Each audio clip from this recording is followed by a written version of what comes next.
ओम गुरुभ्यो नमः। ओम गं गणपतये नमः। ओम गणपते नमः। ओम रं रामाय नमः।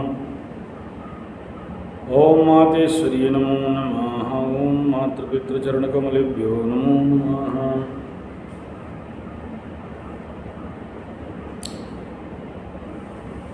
बुद्धदेव बुध ग्रह जो बुद्धि के कारक हैं, व्यवसाय के कारक हैं और कम्युनिकेशन के कारक हैं। ग्रीन एरीज का कारक है, वाणी का कारक, ब्रेन का अंदर का कारक और जो कालपुरुष कुंडली में तीसरा और छठा घर का मालिक है। ऐसा ग्रह जब कालपुरुष कुंडली के एकादश स्थान पे जाएंगे, नेचुरली सभी के लिए एक उत्तम परम उत्तम फल मिलने वाला है। कुंभ राशि, मकर राशि को छोड़ के कुंभ राशि में प्रवेश, ये एक बहुत बड़ा इंसिडेंट, एक बहुत बड़ा घटना कहा जाएगा, क्योंकि बुध है तो छोटा ग्रह, लेकिन किसी भी घर के काम को बूस्टिंग कराने के लिए, एक्सेलरेट कराने के लिए और उस घर को मैनेजमेंट करने के लिए बड़ा काम करते हैं। विगत वर्ष जब यूक्रेन रशिया का युद्ध हुआ, आपको अगर याद हो, तो बुध जब कुंभ में प्रवेश किए तो यूक्रेन के युद्ध में, रशिया और यूक्रेन के युद्ध में शांति मीमांसा का बात प्रारंभ हुआ था, जब तक शुरू नहीं हुआ था। और उस समय एक दूसरे राष्ट्र का डेलीगेट वहाँ पर गए। तो चलिए हम लोग मेन पॉइंट में आते हैं, ये सारा फिर लंबा हो जाएगा। वायु तत्व का राशि शनि का घर और अपने मित्र ग्रह, और यहाँ अगर देखा जाए तो बुध, टेक्निकल बात अब मैं नहीं जाऊँ तो यहाँ बुध सूर्य के आसपास कंबस्ट भी होंगे, शनि भी कंबस्ट हैं।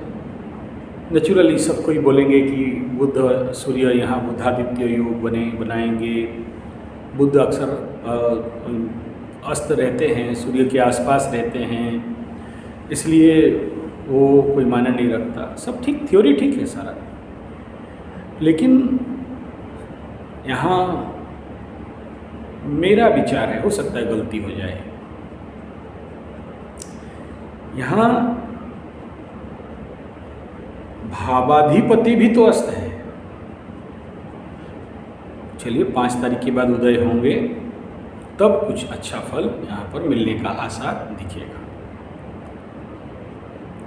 शनि अस्त होने के कारण जिस भाव का लॉर्ड वहाँ जब अस्त हो जाता है तो वहाँ से फल में थोड़ा सा कमी होता है।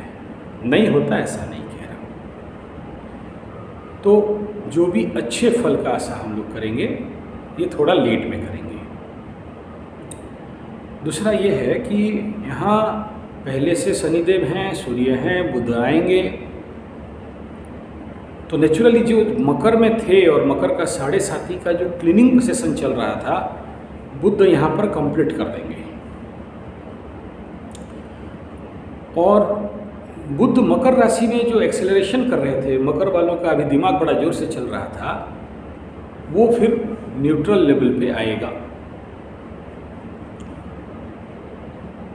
बुध यहाँ पर शनि के रंग में रंगाएंगे, सूर्य के रंग में रंगाएंगे, अस्तगत शनि के साथ। फिर सूर्य बाबा जब आगे आगे मार्च 15 को पार हो जाएंगे, तो शनि यहाँ बुध का जो रिज़ल्ट है वो बहुत प्रखरता रूप में यहाँ से निकलेगा। कूटनीति बढ़ेगा, चालाकीपन बढ़ेगा और व्यवसाय में नेचुरल लेवल पे फायदा होने वाला है। बुध के अस्त उदय बकरी मार्गी के ऊपर टोटल व्यवसाय का क्षेत्र और गणित का क्षेत्र चलता रहता है। विश्व ब्रह्मांड के बुद्धि का क्षेत्र चलता है, कम्युनिकेशन का क्षेत्र चलता है। जब भी आप देखेंगे कि बुध कहीं डैमेज हो रहा है तो देखना विश्व में सबका वाणी के ऊपर इम्पैक्ट आ जाता है। तो चलिए वो सब अभी प्रेडिक्शन का विषय अगर बनाने लगे तो और लंबा हो जाएगा।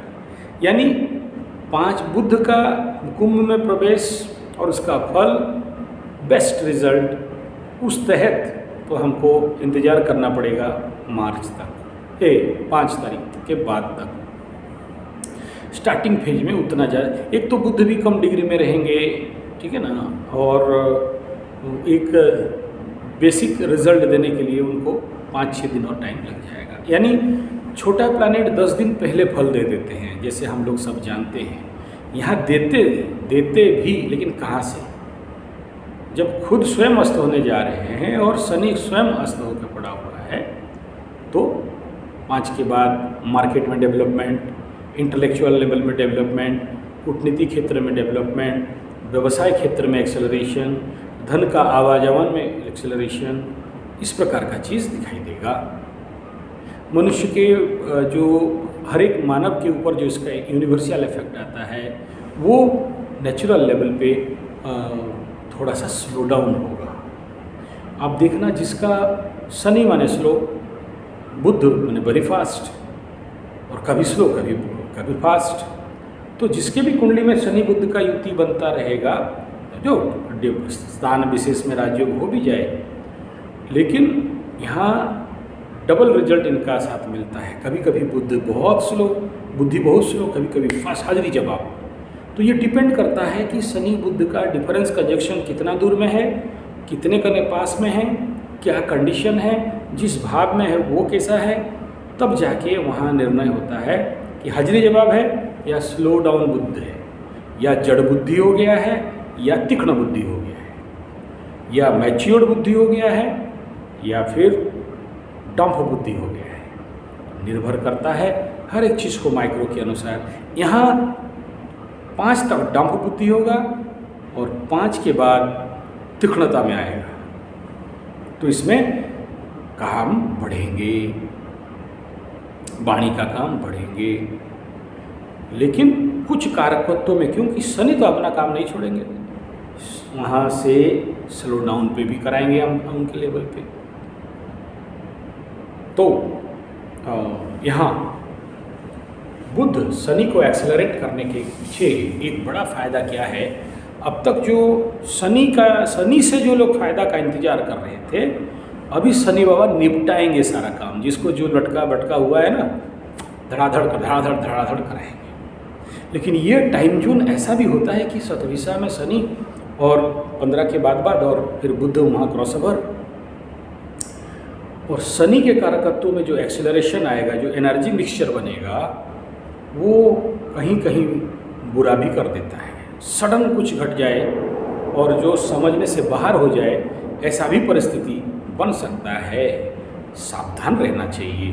पॉजिटिव बात बताया, नेगेटिव पार्ट बताया।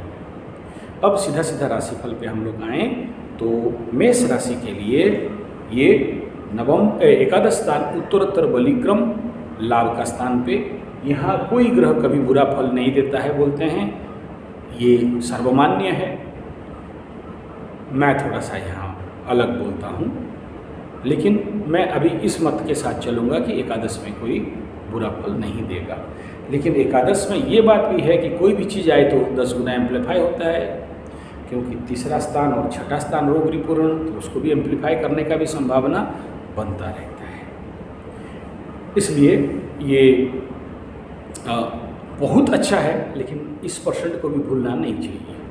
तो एकादश के में फलित और नहीं करना चाहिए कि एकादश में आ गया तो हर दिशा से लाभ बढ़ाएगा और पराक्रम को भी बढ़ा देगा, रोग रिपूर्ण के कंट्रोल को भी बढ़ाएगा और उसे भी बढ़ाएगा, और साथ में क्योंकि शनि है तो कर्म क्षेत्र को और ज़्यादा एक्सेलरेट कराएगा, और कर्माधिपति लाभ के घर में हैं, लाभाधिपति स्वयं होके हैं, तो कर्मजनित लाभ जो रुके पड़े थे वो मूवन हो जाएगा।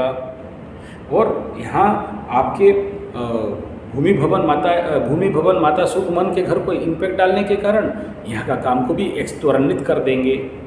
लेकिन शनि का दृष्टि यहाँ जाना, ये एकादश स्थान से पंचम स्थान पे जाना, तो पंचम का love, affairs and all this जो मैं बताते आ रहा था कि प्रॉब्लम वो कहीं ना कहीं थोड़ा सा ज़्यादा एक्सेलरेट होगा। बुध शुभ दृष्टि, लेकिन यहाँ बुध और शुभ नहीं हो रहा है ना, अशुभ हो रहा है। तो अभी शनि का भी दृष्टि, राहु का भी दृष्टि और मंगल का भी दृष्टि, और तीनों का, और बुध इस शनि की दृष्टि को और एम्पलीफाई करने का काम कर देगा। तो नेचुरली सावधान रहना चाहिए पंचम स्थान से। और जो चतुर्थ स्थान भूमि भवन वाहन माता सुख मन, यहाँ ये इससे अष्टम जा रहा है, तो नेचुरली इस क्षेत्र में थोड़ा सा इम्पैक्ट भी करके रख देगा, क्योंकि उस स्थान से अष्टम पे शनि आ गए। तो इस प्रकार के इम्पैक्ट मेष राशि वालों को मिलेगा। वृष राशि का अगर बात करते हैं तो वृष राशि से यह दशम स्थान, कर्मस्थान, करियर के स्थान पे ऐसे कंजक्शन होना, और वृष राशि के लिए द्वितीयाधिपति और पंचमाधिपति बन के यहाँ जाना लाभ दशम स्थान पे, तो कर्म क्षेत्र में नया माइलस्टोन खड़ा करना, बहुत प्रकार के रिवार्ड, एवार्ड, बोनस, सफलता, नया लोग मिलना, एक्सेलरेट करके ऐसे लोगों को सामने ले आना, नया प्रोजेक्ट, प्लानिंग, टारगेट, काम, सब कुछ को दिखाई दे रहा है कि अच्छा ही होगा। दशम का गोचर है, तो और बुध यहाँ पर कर्म क्षेत्र को और मूवमेंट करने जा रहा है, तो वृष के लिए एकदम सॉलिड है। और भूमि भवन वाहन माता सुखमन के लिए यहाँ तो और ज़्यादा पॉजिटिव का बात मैं कहूँगा। लेकिन यहाँ शनि का डायरेक्ट दृष्टि और बुध का दृष्टि और ये चतुर्थ स्थान के ऊपर मंगल का दृष्टि इस जनित समस्या तो करवाएगा ही। बात करते हैं मिथुन राशि। मिथुन राशि का ये नवम स्थान पे गोचर और अष्टमाधिपति के साथ मिथुन का ये नवम स्थान पे गोचर, तो स्वाभाविक बात है धर्म शक्ति को बढ़ाएगा, धर्म में रुचि को बढ़ाएगा, पूजा पाठ में मन को भी लगाएगा, और कई प्रकार के यात्राओं को अंजाम देना चालू कर देगा, और भिन्न भिन्न स्थान से सहायता मिलने का भी संभावना यहाँ बनता है। और मिथुन वालों के लिए एक बेस्ट जोन ये रहेगा कि कई प्रकार के रोगों से जो मुक्ति नहीं मिल रहा था मिलेगा, लेकिन थोड़ा सा बात जनित समस्या और थोड़ा सा high BP type problem, excessive tension, slow down of mind, slow down of बुद्धि, ये करा देगा, जिसके लिए थोड़ा सा संभल के रहना चाहिए। बात करते हैं कर्क राशि का, तो कर्क राशि के अष्टम स्थान पे ये होना, अष्टम का बुध पैसा तो दे देगा कर्क राशि वालों के लिए, लेकिन जो कंजक्शन है सूर्य, बुध और शनि का, और फिर जब तक वो सूर्य वो नहीं चले जाते हैं शनि बुध का, यहाँ ये पीरियड बहुत सजग रहना चाहिए मृत्युतुल्य पीड़ा, चोर चपेट एक्सीडेंट को ग्रोन अप करने के लिए। एक तरफ तो लाभ है क्योंकि द्वादशाधिपति अष्टम में, ये ठीक हो रहा है, लेकिन एक तरफ कर्क राशि के तृतीयाधिपति भी वहाँ पर अष्टम में जाना, ये कहीं ना कहीं ढैया का पूरा प्लेटफॉर्म बना के देने वाला है। और बहुत सावधान कर्क वालों के लिए इस गोचर के लिए मैं कहूँगा, क्योंकि बुध का गोचर शनि के ढैया का एक फाउंडेशन, एक प्लेटफॉर्म, एक बेस बनाएगा, कुछ ना कुछ ऐसा सडन एक इंसिडेंटल इफेक्ट दे देगा और जो कि समझने से परे हो सकता है। इसलिए कर्क वालों का ये स्विच ऑन होने का टाइम आ गया ढैया का, जहाँ से उनको प्रॉब्लम, लेकिन पैसा देगा ये गारंटी है। बहुत ना दे लेकिन देगा। कटुता दे सकता है। नेक्स्ट बात करते हैं सिंह के लिए सप्तम स्थान के ऊपर होना।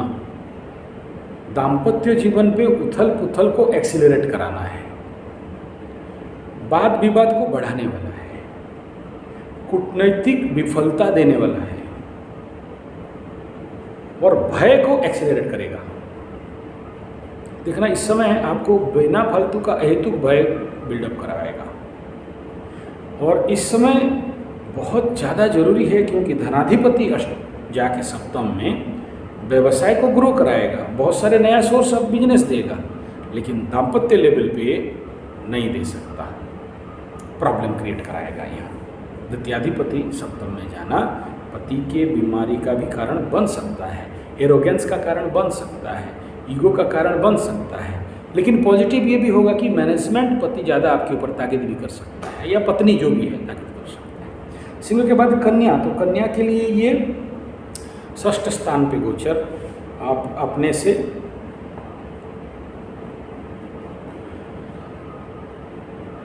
अच्छा है। लग्नेश मित्र के साथ अपने से छठा में, छठा का दोनों फल है, रोग रिपु ऋण के घर में लग्नेश जाना नॉट गुड, लेकिन बुध का छठा गोचर अच्छा कहा गया। लेकिन लग्नेश बन के गया तो इस डायमेंशन में थोड़ा सा सावधान रहना चाहिए हेल्थ के एस्पेक्ट में, बहुत ज़्यादा नहीं होने से भी 20%। और शनि के साथ होना और अपने पंचमाधिपति और षष्ठाधिपति को षष्ठ घर में रहना, इसमें कोई प्रॉब्लम का बात नहीं है। चैलेंज कंपटीशन में जीत, मिलने वाले कुछ नौकरी में जीत, बहुत सारे अपॉर्चुनिटी सामने आना और एक प्रकार के लक्ष्मी योग बना के धन प्राप्ति का योग बनाना। साथ में दशमाधिपति बन के छठा में जाना, कार्य क्षेत्र में चैलेंज एंड अपॉर्चुनिटीज़ को भी बढ़ाना, लेकिन हर दिशा से सफलता और अच्छा भी ये कहा जाएगा। और द्वादश के ऊपर दृष्टि आना कभी ये अनकंट्रोल खर्चा को भी दर्ज करता है, तो इसके लिए थोड़ा सा आपको सावधान रहना चाहिए। तुला के पंचम स्थान पे द्वादशाधिपति अपने से पंचम में प्रेम प्यार के मामले में दुख और पीड़ा को बढ़ाने वाला। और जैसे तुला का पंचम शनि को पनौती शनि कहा गया है, जो सभी कंटक शनि, ढैया शनि, साढ़े साती शनि से भी ज़्यादा पेनफुल कहा जाता है, यानी एक एनेस्थेटिक पेन जिसको पता नहीं चलता है लेकिन दर्द देता है। बुध यहाँ द्वादशाधिपति आके यहाँ जाना, प्रेम प्यार के केस में लॉस होना और कर्म क्षेत्र में उन्नति दे सकता है, इसमें मैं मना नहीं करूँगा। पावर आपके अंदर कई प्रकार, हृदय में, हृदय जनित स्थान, गर्भ जनित स्थान पे थोड़ा सा जिसको बोलते हैं release and relax type mood कराएगा, फिर टेंशन भी बढ़ा देगा। पंचम का शनि जिसका रहता है थोड़ा सा हृदय का आंतरिक पीड़ा जिसको कहते हैं, और कुछ कुछ बोलते हैं मूर्खता बनाता है, गजमूर्ख, जड़मूर्ख, तो इसका भी फील करेंगे कि बुद्धि नहीं आ रहा है यार, क्या करें समझ में नहीं आ रहा है, जिसको बोलते हैं स्लो डाउन ऑफ बुद्धि, तो वो भी इम्पैक्ट आएगा। और प्रेम और शिक्षा को ग्रोन अप भी कराएगा, तो ये मिश्रित फल यहाँ पर मिल रहे हैं। और यहाँ एकादश पे दृष्टि जाना तो लाभ क्षेत्र को ये एक्सेलरेट करा देगा, कई क्षेत्र से आपको लगेगा कि आ रहा है करके। नेक्स्ट बात करते हैं वृश्चिक का, और वृश्चिक का ये चतुर्थस्थान भूमि भवन वाहन माता सुखमन लाभाधिपति वहाँ जाना, इन क्षेत्रों पे लाभ मिलेगा। और साथ में यहाँ अगर कहते हैं कि ये अष्टमाधिपति यहाँ जाना तो वहाँ पेन भी बना सकता है। और आपके चतुर्थस्थान पे ये होना तो आपके लिए ढैया का इम्पैक्ट 30% भी काट देते हैं तो 70% तो अच्छा मिलने वाला है। परंतु शनि और बुध और सूर्य तीनों का हेतु अपने माता के स्वास्थ्य के लिए और अपने घर परिवार के लिए थोड़ा सा सावधानी मेंटेन करना चाहिए। धनु का तीसरा स्थान पे यह गोचर शनि, बाकी जो कॉम्बिनेशन बोला, मित्र बंधु इत्यादि से सहायता, छोटे भाई बहन के साथ थोड़ा चिड़चिड़ा हो सकते हैं, भाग्य थोड़ा स्लो डाउन करवाएगा। और तीसरा का शनि लक्ष्मी योग बना के धन प्राप्ति का, और बुध यहाँ पर जाके एक्सेलरेट अप करा देंगे कि सडन कहीं ना कहीं कार्य क्षेत्र खुलना और नया लोग आना और पैसा मिलना, इसका एक संभावना, एक प्लेटफॉर्म, मैं नहीं बोल रहा हूँ गया तो पैसा मिल जाएगा, लेकिन एक प्लेटफॉर्म बिल्डअप होने का काम यहाँ से शुरू हो रहा है। आगे बात करते हैं मकरू वालों के लिए। मकरू वालों का जो 7.5 का सेकंड ढैया खत्म हुआ, बुध का गोचर सेकंड ढैया में ताला लगा दिया, ओवर हो गया। Now you are free from 5 साल सेकंड ढैया, लौहपाद ताम्रपाद, नाउ द स्वर्णपाद विल स्टार्ट। रिजल्ट इज क्या? जो भी हीलिंग प्रोसेस इन 5 साल के 7.5 में बना वो क्लीन डाउन हो गया। हाँ, शनि अस्त हैं, अभी कुछ फल नहीं दिखाई दे रहा है, लेकिन उदय होके जब सतदिशा में चले जाएंगे, खटाखट खटाखट एंटर, खटाखट खटाखट एंटर, लो डमाडम। लेकिन इसका मतलब नहीं सोच लेना कि हम सब फ्री हो गए। बहुत से लोग बोले क्या अब कोई समस्या नहीं आएगा, ऐसा तो नहीं हो सकता है।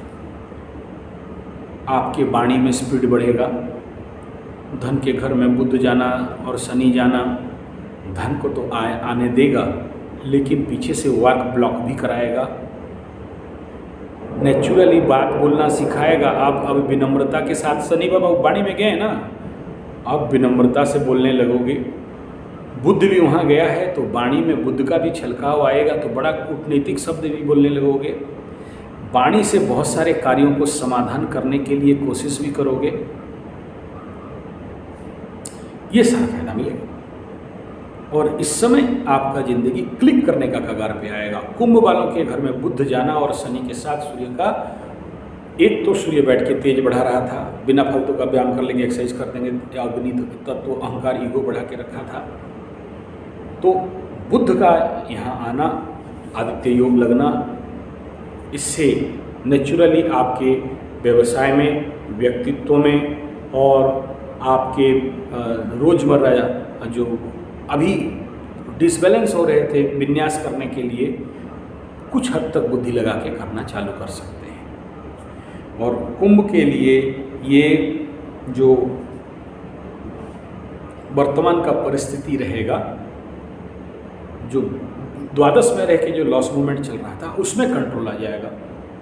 मतलब पीछे से जो तनाव कुंभ का था वो खत्म। अब वो जो नुकसान, बुद्धि के वजह से नुकसान या बाकी थोड़ा सा टेंशन, थोड़ा सा, कुछ कुंभ वालों को ऐसा लगा अरे पूरा एकदम सूर्य भी है और शनि भी है, हॉट एंड कोल्ड का इम्पैक्ट है, और पीछे से बुध भी कहीं ना कहीं से ये नुकसान और खर्चा, और एक जिसको मैं बोलता हूँ, जो लोग कुंभ वाले होंगे वो समझते होंगे, ये बुध द्वादश में जब चल रहा था तो एक अलग सा छटपटाहट सा जो मोमेंट था वो रिलीज कर जाएगा। आपके अंदर थोड़ा सा स्पीड बढ़ेगा, आपके अंदर थोड़ा सा बचकाना बढ़ेगा, और अर्थ के मामले पे, बुद्धि का उपयोग के मामले पे, कूटनीति के मामले पे, राजनीतिक मामले पे और कर्म के मामले पे और व्यवसाय के मामले में एक पॉजिटिव मूव ओवर चालू होगा। जो लास्ट 2.5 साल का इम्पैक्ट था ये अभी ख़त्म होने के लिए 1 महीना और बाकी है। उसका जो बैकआउट फल है यहाँ समापन होगा, ये आखिरी मोमेंट रहेगा। फिर आपको नया ढैया का कंप्लीट मूव ऑन सूर्य जाने के बाद, बुध जाने के बाद आपको मिलने लगेगा। ये बोलते हुए मुझे दिख रहा है पीछे से कि राहु भी घुसेगा आपके द्वितीय भाव में, तो क्या होगा, मैं ऐसे सोच रहा हूँ बोल नहीं रहा हूँ, है ना, मैं तो बोल रहा हूँ ऐसा, लेकिन उसके बाद जो होगा यही होता है। जब हम लोग ना ये दिन भर शनि राहु केतु करते रहते हैं ना, तो हर कुछ हमें उसी नज़र पे दिखाई देता है चलिए कोई बात नहीं। मीन वालों का द्वादश स्थान पे बुध का गोचर नीचाभिलाषी होते हुए और पीछे से सूर्य और शनि के साथ 7.5 के लिए ये एक मतलब एक्सेलरेशन पीरियड, बहुत समझ के अभी चलना चाहिए, क्योंकि ये मीन का चतुर्थाधिपति और सप्तमाधिपति द्वादश में आना तो सुखों में, सुख के मामले पे खर्चा और कमी, टेंशन में वृद्धि, मानसिक तनाव में वृद्धि। लेकिन फायदा इस बात का भी है कि जिनका जिनका विदेश योग था ये इतना एक्टिवेट करा रहा है अभी 12th को कि यात्राएं देगा, और ये कह रहा है कि अननेसरी यात्रा को एक्सेलरेट कराएगा। यात्रा नेसेसरी है, लेकिन जो 7.5 का इम्पैक्ट जो पहला डैया में होता है, यात्रा यात्रा